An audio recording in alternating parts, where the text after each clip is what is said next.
All right, so today we are going to learn how to repair a hole in the wall using drywall.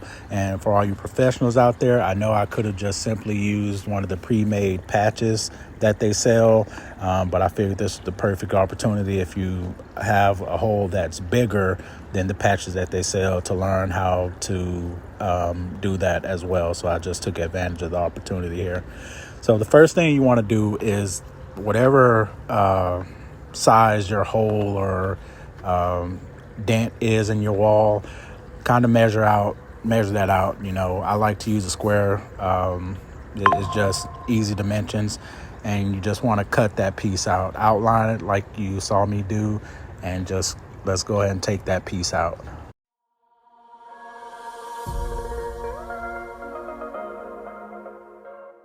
Now, once that piece is out, you want to get you some scrap pieces of wood, and they don't have to go too far above. As long as they overlap, I'd say at least an inch or two on each end, so you can get drywall screws inside of there. I probably could have got away with just using one of these, but I had pre-made two of them, so why not use them? Just hope no one punches the wall right there. Get your drywall screws and go ahead and nail them in. And you don't want to bury those things. Just get them below flush, so when we plaster, it'll go on nice and smooth.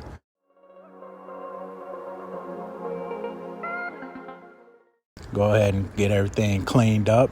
And here I am putting on the plaster. You can get this stuff from any hardware store. It's only about $5. Very, very inexpensive. And just let's lay it on there.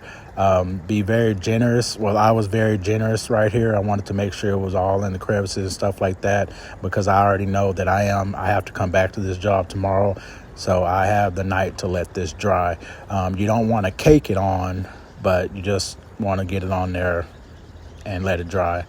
So now it's time to clean it up, sand it a little bit, and hit it with the vacuum. And once we get it cleaned up, I'm gonna go ahead and put another thin coat of that plaster on there, so I can get those imperfections that came to light whenever I sanded it. This one, you don't want to be as generous at all. A nice thin coat, lay it in there nice and smooth, and just you want to fill those nail holes and any creases and crevices that you might have missed on the first time.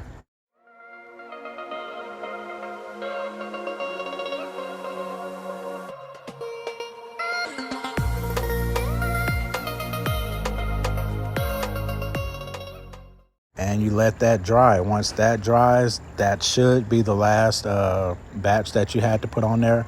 Go ahead and get your wall cleaned up nice and smooth, because we're about to get ready to put on our spray texture. So the spray texture, they have like 3 or 4 different versions of them. They all pretty much do the same thing.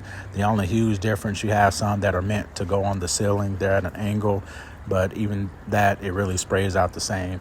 The secret to this stuff is you want to heat up the bottle, whether you're putting it in hot water for a little bit. If it's a nice hot day, let it sit outside for about an hour. I use a blow dryer to heat this up.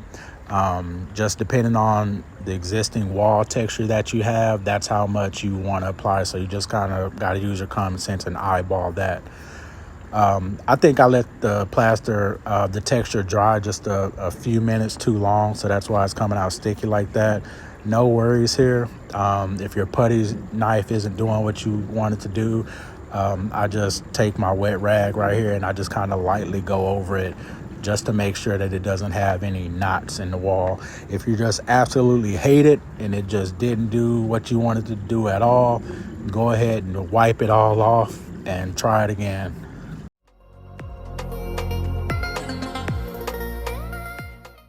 All right, and there it is. Probably could have used a little bit more, but I think it came out okay.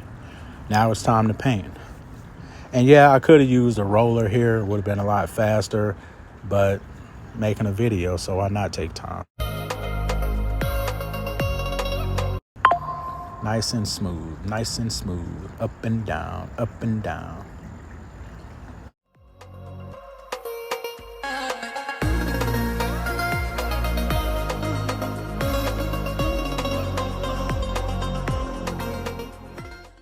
that was a really good color match too. Didn't even have to dry for it to pretty much blend in. And voila, there we go.